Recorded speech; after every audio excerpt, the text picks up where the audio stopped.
J'ai toujours cru pouvoir tout faire toute seule. Mais quand j'ai été invoquée dans un monde parallèle sans pouvoirs spéciaux, j'ai réalisé que j'avais tout faux. Je ne suis qu'une perdante impuissante. Mais réveille-toi. Une langue étrangère me chatouillait les tympans. Après ces mots doux, j'ai ressenti le goût âcre de l'alcool qui me brûlait la langue et la gorge. Je me suis mise à tousser violemment. L'alcool est mon ennemi. Je me suis juré de ne plus jamais en boire, surtout après m'être saoulée dans la ville de Yorshka et avoir failli tomber en esclavage. Je suis numéro 1. Quel est votre nom? On dirait un nom de code. Sa voix était douce et froide, comme celle d'une déesse de la mort. J'arrivais à peine à parler correctement. J'avais l'impression que ma langue était en feu. Je suis soumis. Attends, non, je m'appelle. Encore hébété, j'ai failli donner mon vrai nom en japonais, mais je me suis arrêtée juste à temps. J'avais renoncé à ce nom quand j'ai été invoqué dans ce royaume kidnappeur de l'Umork. John Smith, c'est mon nom maintenant. C'est comme ça que mes précieux amis m'appellent. Garoal, Oz, et même mon ancien amant. Des pensées incohérentes me traversaient l'esprit. Lilio, je veux revoir ton visage. Si tu as repris conscience, nous demandons une réponse verbale, je le déclare. Numéro 1, nous devrions commencer la séquence d'éveil par la force physique, je suggère. Dans le brouillard de ma confusion, j'entendis des voix de femmes parler d'une manière étrange. Il y en avait probablement 5 ou 6, mais je n'en étais pas certain, car elles bavardaient tout en même temps. Aïe, un pincement douloureux sur ma joue me fit sursauter. Autour de moi se trouvaient 7 belles femmes, toutes avec le même visage. Elles avaient chacune une coiffure différente, mais il était difficile de les distinguer. Tu es réveillée? Oh ouais, celle qui semblait être la meneuse me tendit une gourde. Après 3 jours perdus dans les montagnes, mon instinct me poussait à tout avaler d'un coup, mais il était dangereux de faire preuve d'une telle vulnérabilité dans ce monde parallèle violent et sans loi.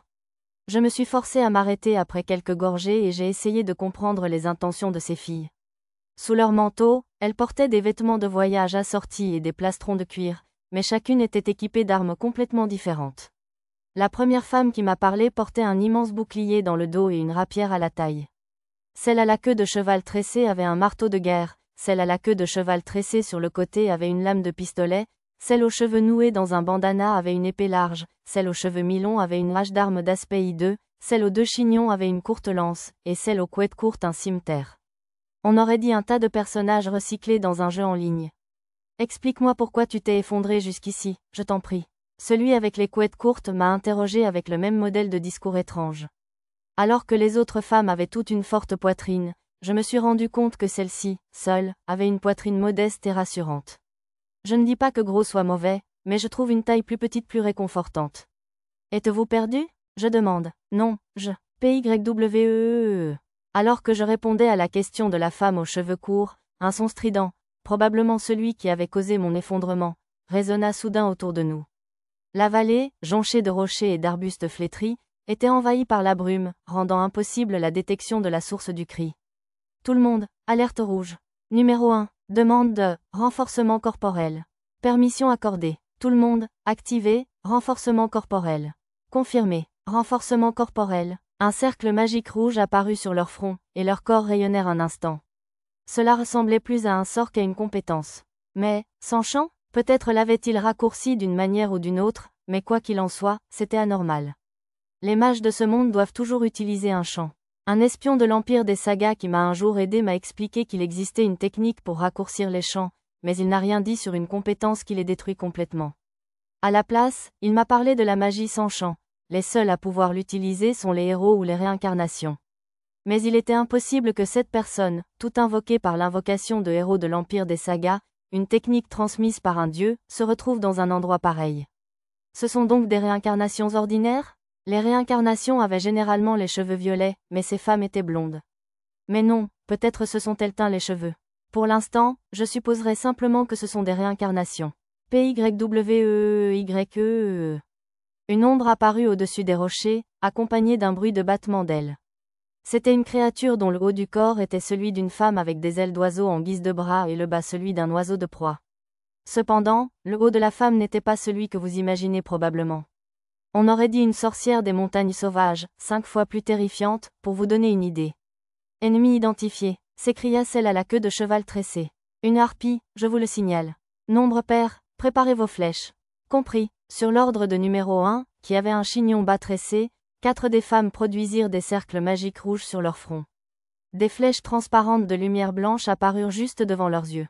C'étaient des flèches courtes, comme celles qu'on utilise avec une arbalète. Elles ressemblaient au sort de magie pratique, flèche magique, que j'avais déjà vu. PYWEEYE. Feu. La harpie fondit tel un faucon au moment même où les flèches des 4 femmes fonçaient vers elle à toute vitesse. Elle se contorsionna dans les airs, esquivant les flèches. Oiseau hideux, viens à nous, si tu ne crains pas nos lames. Numéro 1 prépara son bouclier et cria, et la harpie pivota pour foncer sur elle. Elle avait probablement utilisé la compétence « Provocation ». Maintenant, numéro 3. La victoire est à nous, je le déclare. Alors que la harpie percutait le bouclier, les femmes armées de la lame de fusil et de la hache d'armes lui coupèrent les ailes. BYWEDZEE. Fini là, hurla la harpie tandis que la rapière de numéro 1 s'enfonçait en son cœur. Même avec le système de niveau de ce monde, semblable à celui d'un jeu, les seuls êtres vivants capables de survivre à un cœur transpercé étaient des monstres de très haut niveau. La lumière des yeux de la harpie s'éteignit et son énorme corps s'effondra au sol. Incroyable. Les gens normaux ne pouvaient espérer combattre cette chose qu'avec une équipe d'archers, mais ces filles l'ont vaincu sans une égratignure. Numéro 1, j'ai récupéré le noyau, au rapport. Merci. Numéro 8, vous avez du sang sur le visage. Veuillez l'essuyer avec ce chiffon. Essuyez-le pour moi, je vous prie. Numéro 1 essuya le sang de la fille aux couettes courtes. On aurait dit une scène de Yuri, mais comme leurs expressions changeaient à peine, on aurait dit une vieille cinématique en 3D ou un spectacle de marionnettes. Je répète ma question. Quel est votre nom? Je suis numéro 2, ajouta celle à la queue de cheval tressé, et les autres filles se présentèrent à leur tour. Leur nom de code allait de numéro 1 à numéro 8, bien que numéro 7 semblait absent. Je suis John Smith, juste John Smith. Après avoir essuyé le visage de numéro 8, numéro 1 s'approcha de moi. Connaissez-vous le chemin jusqu'au pied de la montagne? Nous sommes perdus, au rapport. Ça fait presque 15 jours qu'on erre dans ces montagnes, et je suis épuisé, je me plains. Numéro 1 n'a aucun sens de l'orientation, je grogne.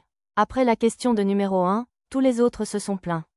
Silence. Vous aussi, vous manquez de sens de l'orientation, n'est-ce pas? Je comprenais qu'ils étaient forts, mais j'étais quand même surpris qu'ils aient réussi à tenir 15 jours perdus dans les montagnes.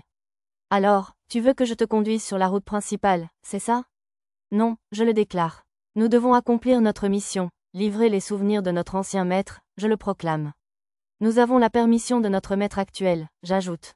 Vu leur absence d'expression et leur étrange façon de parler, ils étaient vraiment bavards. Et qu'est-ce que j'y gagne? Ils m'ont peut-être sauvée quand j'étais inconsciente, mais j'avais appris que ce monde parallèle est fait de concessions mutuelles. Notre budget voyage est assez bas, dit l'un d'eux. Si vous n'avez pas d'argent, payez de votre corps, dis-je. Avec leur force, ils pourraient m'aider à traverser cette épreuve que je ne pouvais pas affronter seul. Nos seins appartiennent à notre maître, je le rejette. Non, non, tu vois, je cherche des ruines quelque part dans cette vallée. Garde-moi jusqu'à ce qu'on trouve l'entrée. En échange, je t'emmènerai là où tu dois aller. J'avais entendu une rumeur dans un bar du comté de l'Esso selon laquelle le mausolée du cristal de rêve, la tombe du roi ancestral Yamato, se trouvait quelque part dans cette vallée. Les autres personnes présentes n'y croyaient pas, mais moi, si. Car dans la chanson qui décrivait l'emplacement de la tombe, il y avait une allusion que seuls les Japonais pouvaient comprendre. Pouvez-vous la localiser, numéro 2? Un instant, s'il vous plaît. Je vais enquêter avec Signal Echo. Numéro 2, qui n'avait pas beaucoup parlé jusqu'à présent, produisit un cercle lumineux sur son front. D'après ce que j'avais vu jusque-là, elle devait utiliser une magie que je ne connaissais pas. Il y a une sorte de barrière ici. Elle devait chercher la direction des ruines avec de la magie. J'avais raison, c'était en direction du nid de la harpie, que j'avais renoncé à dépasser auparavant. Allons-y, numéro 1 me fit signe. Je commençais à comprendre pourquoi ils étaient si mauvais en orientation. Autre chemin, c'est la bonne direction, mais on ne peut pas y aller par là. Il faudra prendre ce chemin détourné. Contrairement aux oiseaux et autres créatures volantes, les humains ne pouvaient pas avancer tout droit. Voilà les ruines, je vous le signale. Numéro 8, avec ses couettes courtes, porta une main à sa maigre poitrine en guise de salut. Oui, tu as raison. C'était épuisant. Ces filles ne plaisantaient pas quand elles disaient n'avoir aucun sens de l'orientation. Il suffisait d'emprunter un sentier étroit, mais dès que quelque chose attirait leur attention, elles s'égaraient ailleurs. Et le temps que je retrouve celle qui s'était égarée la première, il en manquait une autre. C'était comme mener une bande d'enfants dans des corps d'adultes. Si je n'avais pas su qu'ils étaient si forts au combat, j'aurais probablement abandonné et continué seul. Mais nous avions déjà croisé plusieurs sortes de monstres, et les femmes les ont anéantis aussi facilement que la harpie. Et maintenant, je soupirais pour oublier les frustrations du voyage et me concentrer sur la situation. Il y avait environ 100 mètres entre la sortie de ce passage et l'entrée des ruines. L'espace entre les deux était un désert d'arbres desséchés et de mauvaises herbes. Tout était teinté d'un gris terne, comme si des cendres avaient été dispersées partout. L'espace était entouré de tous côtés, y compris derrière les ruines, par des falaises abruptes, toutes parsemées de nids de harpies. J'entendais déjà leurs cris agaçants résonner sur les murs. C'est un grand nombre de harpies. Devons-nous les détruire, numéro 1 ? Celui à la queue de cheval tressée sur le côté, et j'en suis presque sûr, numéro 3, s'adressa à leur chef, numéro 1.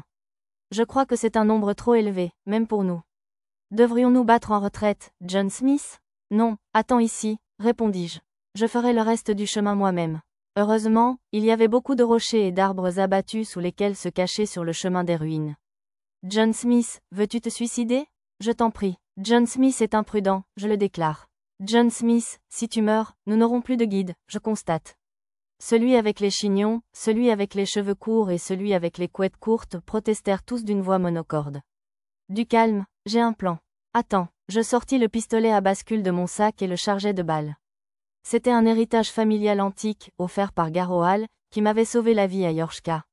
Il ne me restait plus beaucoup de balles, mais cela devrait suffire à faire diversion. Je me concentrais sur ma compétence obscurité, puis m'enfonçais derrière les rochers et les arbres abattus, passant d'ombre en ombre. La compétence obscurité est rare, mais elle n'est pas si impressionnante. Elle n'est certainement pas comparable aux compétences uniques des héros et des réincarnations. Mais jusqu'ici, les harpies ne semblaient pas m'avoir remarqué. Alors, c'était suffisant. P-Y-W-E-E-Y-E-E. Au sommet d'une falaise, une des harpies poussa un cri d'avertissement. Les autres déployèrent leurs ailes de manière menaçante. Zut! Comment m'ont-elles repéré? P-Y-W-E-E-Y-E-E. P-Y-W-E-E-Y-E-E. De plus en plus de harpies hurlaient. Il faut faire vite, je vous le signale. Lentement mais sûrement, on perd la course, je vous le dis sagement. Des voix provenaient de derrière moi. Mais qu'est-ce que vous faites là? Inexplicablement, numéro 8 était juste derrière moi. Et derrière elle, numéro 6 a également pointé le bout de son nez. Tout le monde, renforcement corporel. Numéro 6, numéro 8, transportez John Smith. Tous les autres, activez bouclier. Numéro 1 a couru vers nous en criant des ordres. Courez vers la sortie à toute vitesse.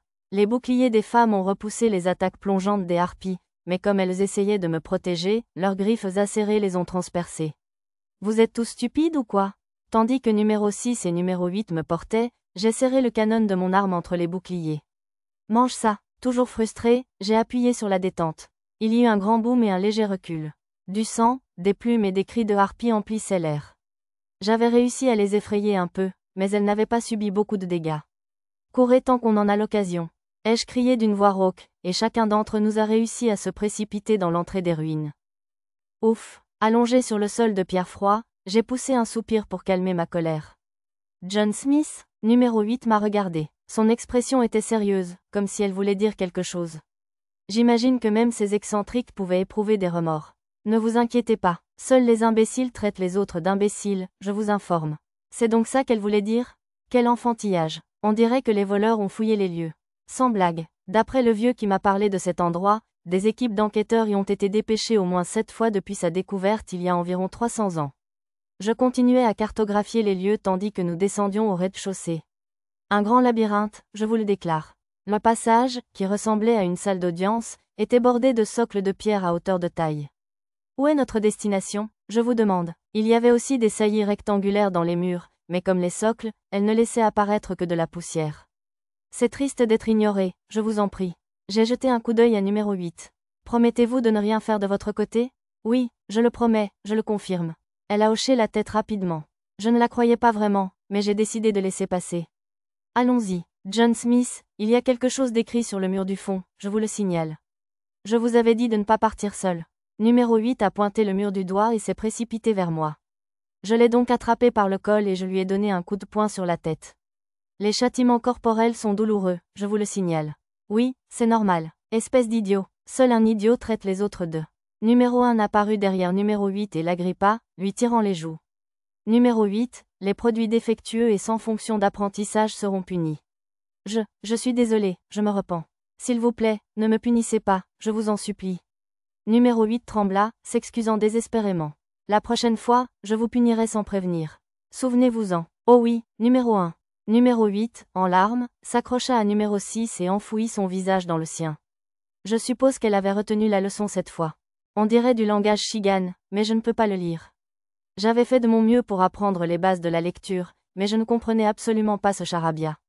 Je pouvais, en revanche, lire l'autre police, plus grande, qui disait « Pose ta main sur l'ardoise et prouve que tu en es digne ». La chanson que j'avais entendue et qui m'avait incité à venir ici contenait les mots « Vous qui partagez mon lieu de naissance, venez me trouver » en japonais. Je me suis donc dit qu'il y aurait un indice pour un japonais comme moi, mais apparemment, ce ne serait pas si simple. Yakasutu Mabira Shituro Sema. Numéro 8 se mit à réciter une incantation mystérieuse. Numéro 8, vos nœuds linguistiques fonctionnent-ils mal? Je m'enquière. Numéro 5, je lisais ces lettres, je rétorque. Lire les lettres? Ah, elle lisait ce mélange aléatoire de lettres à voix haute. Attendez une minute. Impossible, je m'effondrais au sol, incrédule. Utiliser l'écriture diagonale comme code dans cet autre monde. Peut-être que le roi ancestral Yamato n'était pas aussi ancien que je le pensais. Qu'y a-t-il, John Smith? Sans répondre à numéro 1, je posai la main sur l'ardoise. Kawa. Je prononçai un mot en japonais, et des vagues de lumière se répandirent sur l'ardoise. Lues en diagonale, les lettres absurdes formaient l'énigme. Des montagnes et quoi? Au royaume de Shiga, les montagnes étaient associées aux vallées, contrairement au Japon où elles étaient associées aux rivières, ou kawa. Il était donc probable que personne n'ait trouvé la bonne réponse auparavant. Mais n'importe quelle réincarnation ou héros ancien devrait pouvoir répondre à cette question.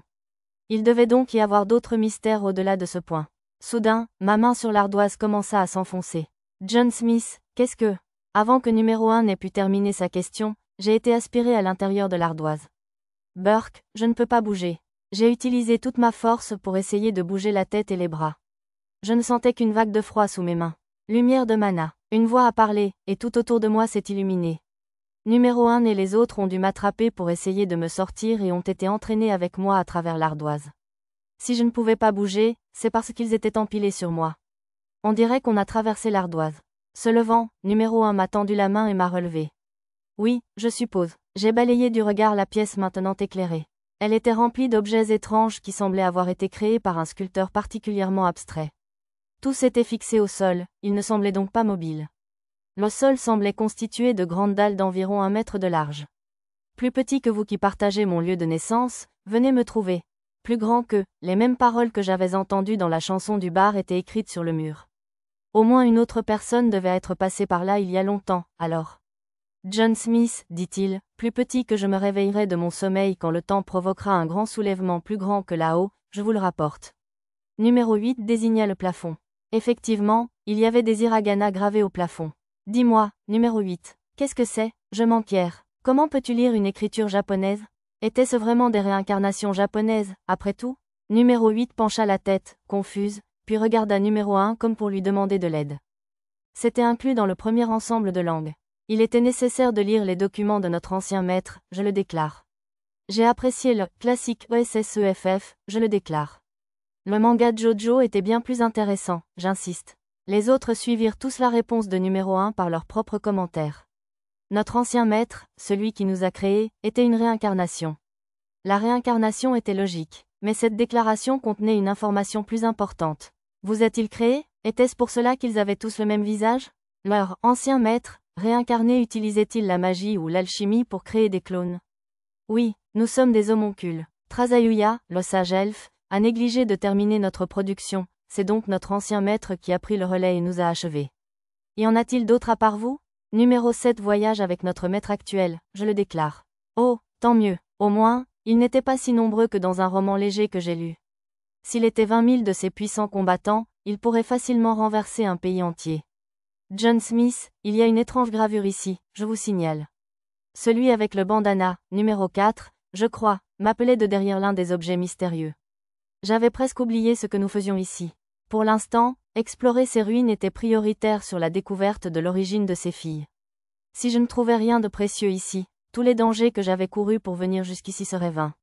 Un cadran d'horloge? Numéro 4 semblait avoir trouvé un objet inspiré d'une horloge ancienne. Peut-être avait-il un rapport avec l'heure inscrite au plafond. Elle n'a pas d'aiguille, je le déclare. Numéro 8 frappa l'horloge. Et, ne la forcez pas. Je frappai la tête de numéro 8, insouciant. Et si un gardien surgissait pour protéger la tombe, ou quelque chose comme ça? Mais pourquoi n'a-t-elle pas d'aiguille, alors? Murmurant pour moi-même, je touchai négligemment le cadran de l'horloge. Soudain, Un œil géant apparut sur l'horloge et nous regarda d'un air si menaçant que j'entendis presque un DUN. John Smith, danger, je le déclare. Numéro 4 et numéro 8 s'avancèrent pour me protéger. L'œil me fixa, cligna des yeux à plusieurs reprises, puis se transforma soudain en bouche. Plus petit que le temps est venu, plus grand que, l'énorme bouche parla en japonais. Le carrelage au sol tournoya, nous poussant, nous et les étranges objets, dans les coins de la pièce. Un trou noir s'ouvrit au centre, et un pilier de cristal faiblement brillant émergea. Le roi ancestral Yamato, ou pas? Enfermée dans le cristal se trouvait une jeune fille aux longs cheveux noirs et flottants. TCH, ses cheveux recouvrent toutes les parties importantes. Elle est nue, je vous le signale. Il est interdit de fixer du regard, je le proclame. Numéro 8 et numéro 6 se rapprochaient de moi. Je ne fixais pas.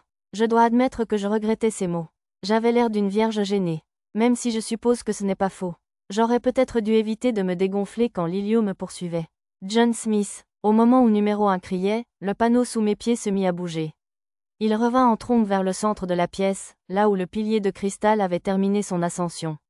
Waouh, je réussis à garder l'équilibre sans tomber, mais lorsque le panneau s'arrêta brusquement, je fus projeté en avant et atterri sur le cristal. Dès que je l'ai touché, le pilier de cristal s'est évanoui et la fille est tombée sur moi. Alors que mon cœur battait à tout rompre, sa voix charmante m'est parvenue. C'est toi, Ichiro? Elle m'a regardé avec des yeux embués. Hein? Quoi? J'étais si troublée et coupable d'avoir accidentellement touché sa peau nue que j'en avais le vertige. Tu m'as enfin trouvé. Son sourire s'estompa, me coupant le souffle. Puis, sans un mot de plus, la belle s'est évanouie. Un peu jalouse de la personne à qui ce sourire était destiné, je ne pouvais que rester assise à contempler son visage jusqu'à ce que numéro 8 l'emmène violemment. Salut John, mon pote. Il y a quelqu'un là-bas. Mito, la beauté qui avait émergé du pilier du mausolée du cristal de rêve, désigna le brouillard au pied de la montagne. Elle regarda à travers le télescope qu'elle avait sorti de sa boîte à objets. Ce drapeau, c'est l'armée locale? On ne dirait pas des uniformes militaires officiels, cependant. En cherchant dans ma mémoire, numéro 1 désigna du doigt ce qui semblait être des soldats. John, est-ce toujours le royaume de Shiga par ici? Oui, c'est le comté de l'Esso. On se bat contre quelqu'un? Non, le comté de l'Esso borde d'autres terres nobles du royaume de Shiga sur 3 côtés. Le dernier côté touche les monts Fuji. Il n'enverrait personne combattre. Je me suis souvenu de la carte militaire que Lilio m'avait montrée dans le comté de Seryu en répondant à la question de Mito. John Smith, l'autre groupe a un drapeau d'une couleur différente, je remarque. Numéro 5 désigna du doigt un autre corps campé à l'ombre d'une forêt. Ce n'est pas le drapeau du comté de Seryu? Le comté de Seryu était à 2 territoires de là. Pourquoi leur armée serait-elle ici? J'avais un mauvais pressentiment. Laisse-moi voir ça. J'ai pris le télescope des mains de Mito et l'ai pointé sur l'armée du comté de Seryu. C'est elle, cheveux roux courts, des yeux déterminés, tremblant d'anxiété. Ça ne pouvait être qu'une seule personne. Lilio, elle devrait être dans le comté de Seryu. Que faisait-elle ici? Une amie à toi? Ouais, presque. De Seryu. J'ai répondu vaguement à Mito.